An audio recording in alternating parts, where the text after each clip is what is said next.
Assalamu alaikum everyone. Welcome back to another video. It's early morning. Can you see the dense fog? Yes, the fog is huge, and yeah, the sun is rising. I'm just beside our pond, and this is a coconut tree. I'm here to practice my English speaking, so I don't have much time right now. And without any further delay, let's jump onto the topic. Our topic is the first question is describe a historical period you would like to know more about. Well, I like history. I like to know about more and more.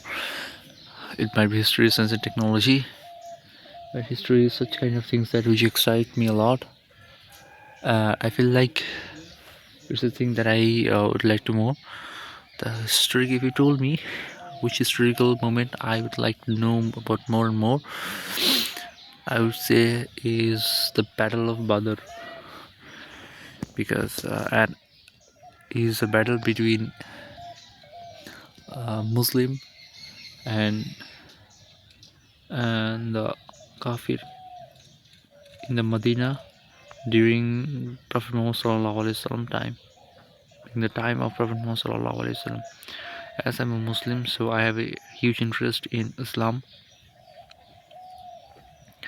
and I really want to know that the time when actually all the powers, all the ruling powers belong to Muslim, but it has shifted right now. It has shifted to the Middle East, to the East. It has shifted to West from Middle East, and I really want to know how it has shifted. And that's the really exciting moment for me, because I like these things. I like these types of topics, changing powers, ruling capabilities, war, and many more. These things actually excite me a lot. That's why I really want to know about the Battle of Badr. The next question is, do you think it is important to know about history? Should everyone learn about history? I think it is not should everyone learn about history. I think it is must for everyone to learn about history, because in our past our forefather has made many mistakes. There are several bloody battle has been occurred in the past, so we must learn what is the reason of it, why those war have been fought.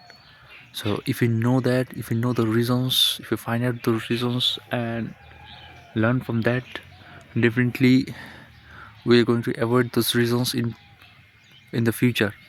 So if you don't know about those wars, those historical moments, we don't know about history, how can we learn from them? So I feel like history is a must for everyone to learn from the past in order to shape uh, in order to shape a better future in the future. So that's why I think it is must for everyone to learn about history. It might be any kind of history, because history teaches us who we are, who we were. The next question is, how can children learn about history? Well, that's a good thing. Well, children really like to listen to story. Let's say every time when we take our children to sleep, they told us to, most of the time in Bangladesh, they want to learn they want to learn some story from us. They want to hear some story from us. So in that time we can tell them about the history of our about the history. So in that way they can learn about history. This is the most effective and practical way, I think, uh, how children can learn about history. But there might be several reasons. Like another reason might be school. Another way might be in the school, like teachers in the school can uh, talk about the history, talk about the historical moments which will make all the students very much excited. And when the children get excited, you also want to learn more and more. And another way would be, and third way that I think which is pretty much exciting for everyone is exhibition. In a particular moment, definitely school authority can arrange an exhibition. In that exhibition, they can show about the historical moment. They can reflect about the historical moment to the children, which will increase the excitement to learn about history. Well, the goal is to make an excitement inside the children's mind. Once they get excited, they want to learn about more and more, and once they want to learn more, we can teach them more. So I think this is the practical way to teach children about history. Next question is, what is difference between learning about history from books and from videos? Well, learning from books, uh, when you read a books, you have to imagine all the things in your mind. You can highlight all the important parts in the books, so it makes you much more, it actually create a huge interest, and it also force you to visualize everything inside your mind. So you have to, reading a books actually push your brain forward to visualize something, and which is helpful for your brain, helpful for your mind. But when you are watching a video, everything has been done in front of you, like history visualization, sounds, and everything has been done for you to watch the full video. And most of the time videos are being designed so uh, so critically that you want to, if you want to uh, watch the full video. So I feel like reading a book much more better to learn about history compared to watching videos, because the huge benefits of reading a books, so I didn't want to mention them. So you are doing two things at a time. You are actually uh, getting huge benefits. You're actually doing too many things at a time, like visualizing, forcing your brain, and learning something. So because of this reason, I think reading a book is much more better for learning history compared to watching videos. The next question is, do you think it is difficult to protect and preserve historic buildings? Well, it depends. So if you live in a country where history is very much important for everyone, and your government cares about it, can see a fox. Let me zoom you. Yeah, that is a fox actually. There is a very interesting moment. I have never recorded a fox in a video. I am sure that is a fox, it's not a dog. Anyway, let's get back to our topic.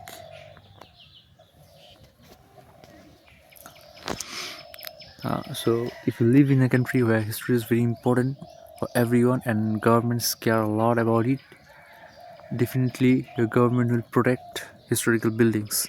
But if you live in a such but if you live such a place, in a country where history is not so much important, people don't care about it, and government also neglect about history, definitely historical buildings will remain unprotected. For example, in Bangladesh, there are many historical buildings across the world, across the country. So it is a job for the both. It is so it is the responsibility of our government and also our people to protect those historical buildings.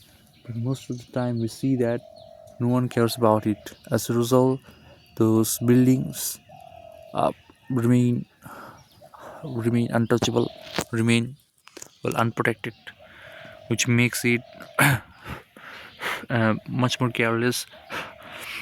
So, and if I just compare to the UK, where history is very much important for everyone, people care about history, you'll find a lot of historical buildings which are being protected and still are in service in today's world.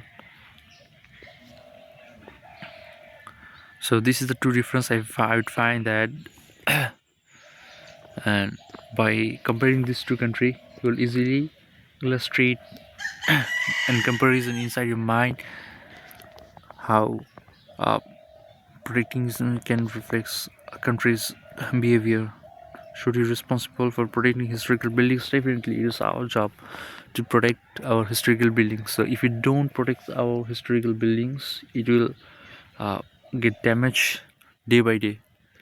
And let's say if I am teaching my kids about history and learning them about history, and if they want to visualize something in their real life, I can take them to the historical place and show them the buildings if we care about it.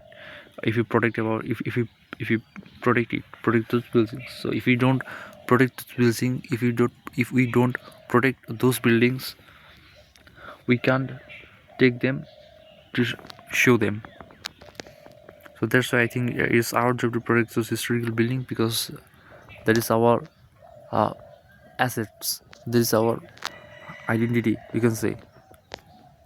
The next question is, should we pay for the preservation for historical buildings?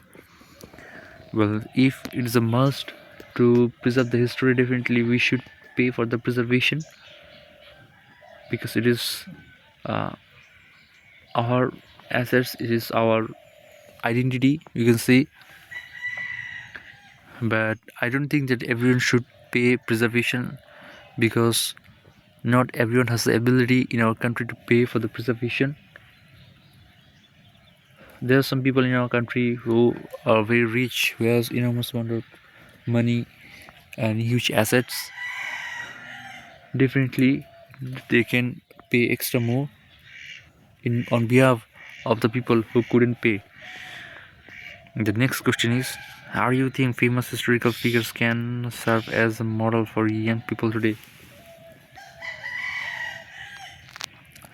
Well, famous historical figures like many leaders are really iconic for our country, and by reading their uh, lifespan, by reading their biography, we can teach our children and we teach the young adults to be like them. Do people in our country like to visit museum? Definitely people in our country like to visit museum, but the problem is that the interest among the people is decreasing day by day to visit in a museum. Like when I was a kid, it was, I can see a huge crowd inside a museum, but in today's world we can see the crowd we can see the crowd we can see the craze among the people to visit a museum. Do you think like to go to museum more, children or adults? Definitely children's. If the children get interested, they like to visit the museum more and more. So that's all about today. I request all of you to find all the mistakes that I made in this video. Till then, Allah Hafiz.